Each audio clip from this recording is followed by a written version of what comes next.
Добар ден. Започнуваме со урбаните вести на Прва Скопска. Добро дојдовте. Се намалува цената на парното грејење. Повеќе околу ова ќе ви прикажеме веднаш по генералната најава. Поевтино парно во Скопје од 1 август. Активистите бараат да се промени трасата на гасоводот. Владата не отстапува од планот за изградба.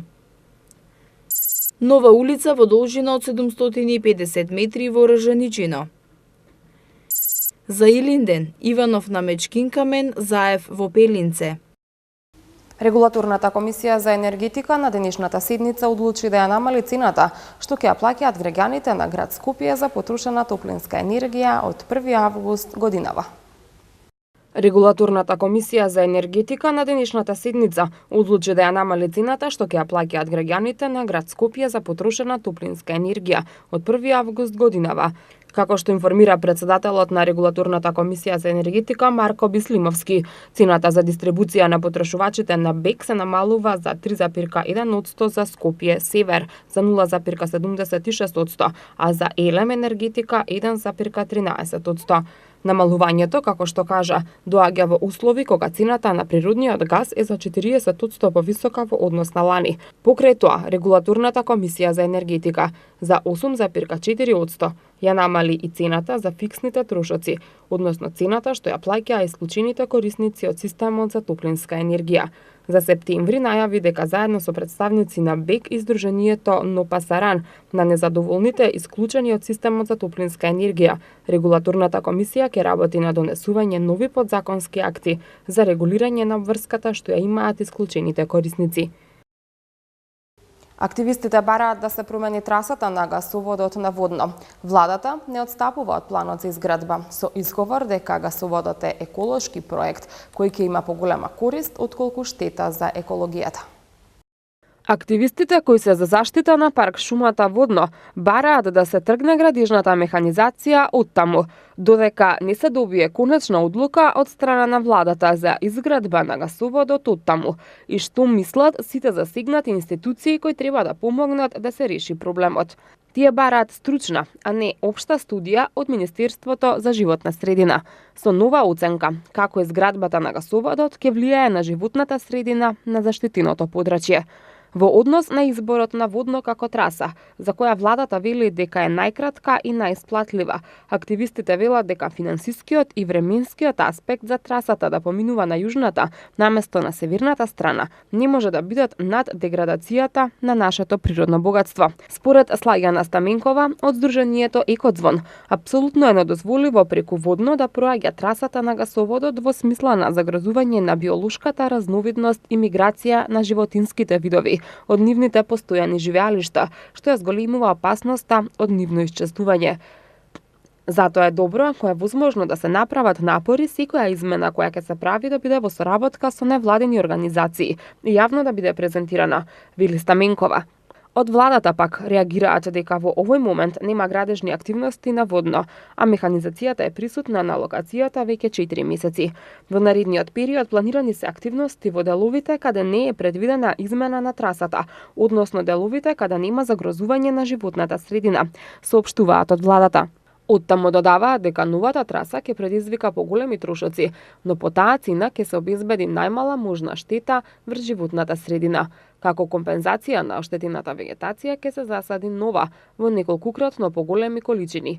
Ќе се оформат нови заштитни подрачја на Водно кон Матка, а ќе се пошуми и јужната страна, додаваат од владата и потенцираат дека дефинирање на целосно нова траса за овој гасовод не е можна, бидејќи тоа ќе донесе неколкукратно поголеми проблеми и штети за државата и за граѓаните, како губење време за реализација на гасоводот, правни проблеми со експроприацијата на земјиштето, губење на заемот со исплата на дополнителни големи камати, сериозно одложување на реализацијата на еколошкиот проект гасовод и со тоа поттикнување на тамошно грејење со огревни дрва наместо со газ, што ја загрозува животната средина. Гасоводот е типичен еколошки проект, кој ќе има сериозно позитивен ефект за животната средина. За крај се вели во соопштенијето од владата. Почне изградбата на нова улица од Ржаничино до манастирот Пресвета Богородица во должина од 750 метри. Ќе бидат направени и 2 паркиралишта на крајот од улицата за околу 90 автомобили. Како што информира градоначалникот на општина Петровец Борче Митевски, средствата се обезбедени од Светска банка. Општина Петровец почна со изградба на нова улица од населеното место Ржаничино до манастирот Пресвета Богородица, со крак што води до гробиштата. Улицата е во должина од 750 метри со ширина 4 метри. Покрај изградбата на улицата предвиден е тротоар со ширина од 50 сантиметри.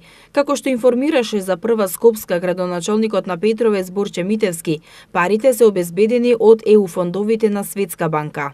Парите се обезбедени од ЕУ фондовите од Светска банка, значи во висина од вкупна и за оваа улица, и за улиците 3 и 5 во Петровец, значи 260.000 евра.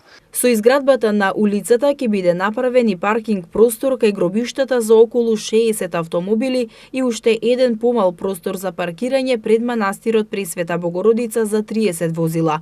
Градоначалникот Митевски информираше дека во моментот се работи и на изградба на пешачка патека на патот Петровец-Катланово во должина од 1500 метри. Таа пешачка патека ни беше од многу големо значење, бидејќи знаеме дека повеќе од 620 ученици имаме кои учат во основното училиште Кочораце во Петровец, а со асфалтирањето на патот од Ржаничино до Катланово енормно се зголеми сообраќајот.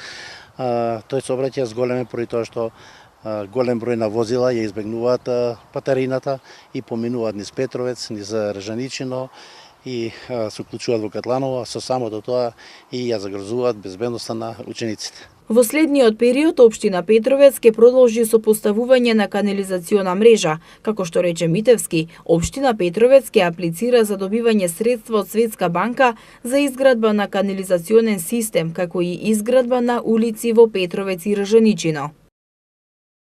Скопските општини деновиве се актуелни со неколку случувања. Парк за миленици во Карпош, паркиралишта за велосипеди на Битпазар и еколошки акции во Ѓорче Петров. Општина Ѓорче Петров континуирано работи на средување на дивата вегетација на повеќе локации низ општината. Локалните власти велат дека планирано е да се работи на местата кои се посочени од страна на граѓаните и комуналните инспектори како запуштени и каде е неопходно преземање работна акција. Се поставува новиот парк за миленици во Карпош на кеот на Вардар во близина на скейт паркот. Локацијата за паркот е одбрана во консултација со граѓаните од Карпош 4. Дополнително ќе бидат поставени и реквизитите кои од содржински аспект ќе го збогатат паркот, а ќе овозможат и безбеден престој на милениците и нивните сопственици. Екипи на јавното претпријатие улици и патишта поставија нови паркинзи за велосипеди на булеварот Крсте Петков Мисирков пред Битпазар. Поставувањето на паркинзите за велосипеди е една од активностите на град Скопје за подобрување на условите за користење на велосипедот како превозно средство и ги повикуваат граѓаните да ги користат овие паркинзи и на истите да ги врзуваат нивните велосипеди. Во пресрет на најголемиот македонски државен празник Илинден, информација за прославата во славното Крушево. Претставателот Иванов ќе ги пречека конјаниците и ќе одржи поздравен говор пред присутните. Заев ќе присуствува на одбележувањето на Асном во Пелинце. Трите главни чествувања на националниот празник Илинден на 2 август и оваа година ќе бидат на Мечкин камен во Пелинце и во Скопје. Во Крушево годинава поздравниот говор ќе го одржи председателот Ѓорѓе Иванов. Во меморијалниот центар Пелинце ќе оди делегација предводена од премиерот Зоран Заев, а чествувањето во Скопје ќе го предводи председателот на собранието Талат Џафери. Председателот Иванов ги повика граѓаните на 2 август да дојдат на Мечкин камен во Крушево, на државната прослава на Илинден, каде што тој ќе има свое обраќање. Иванов испраќајќи ги конјаниците во петокот, ги покани сите македонци од цела Македонија заедно да ги пречекаат конјаниците и порача дека слободата не се освојува еднаш, туку секој ден и постојано. Минатата година на Мечкин камен беше собранискиот спикер Џафери, во Скопје беше премиерот Заев, а во Пелинце вице-премиерот Кочо Ангјужев. Само 0,56% од обработливото земјиште во Македонија во моментов отпаѓа на растително-органско производство, а проекциите до 2020 година согласно стратегијата за рурален развој се 4%. Производителите на органски производи бараат посебно означени тезги на пазарите и во маркетите. Само 0,56% од обработливото земјиште во Македонија во моментов отпаѓа на растително органско производство, а проекциите до 2020 година согласно стратегијата за рурален развој се 4%.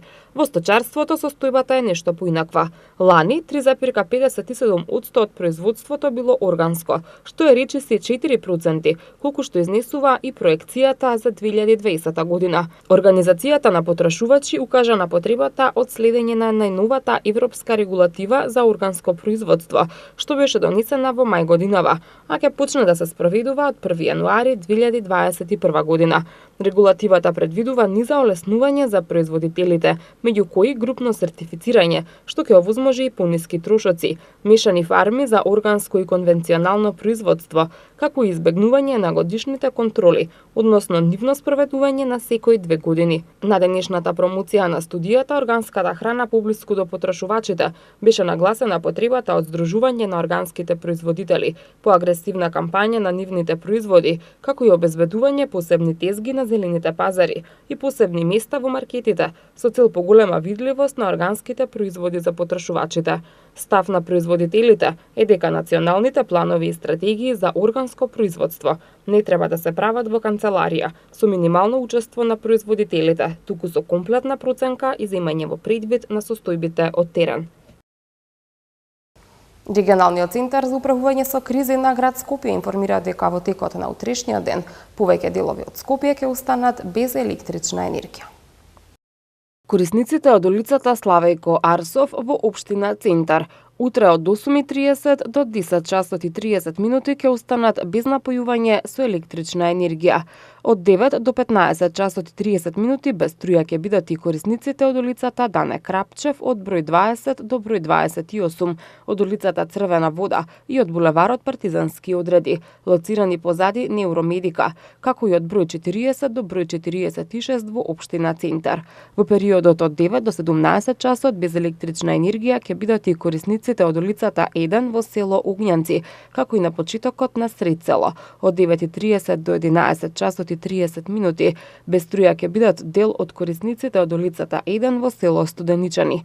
Од 10 до 13 часот без струја ќе бидат корисниците од улицата Црногорска од број 16 до број 32 во општина Ѓурче Петров. Како што информираат од Регионалниот центар за управување со кризи на град Скопје, причина за прекинот во снабдувањето со електрична енергија е изведувањето планирани технички зафати во дистрибутивната мрежа од страна на екипи на Еван на Македонија. Времето во Скопје утре ќе биде слично на денешното, умерено облачно со дожд и грмежи. Температура до 31 степен.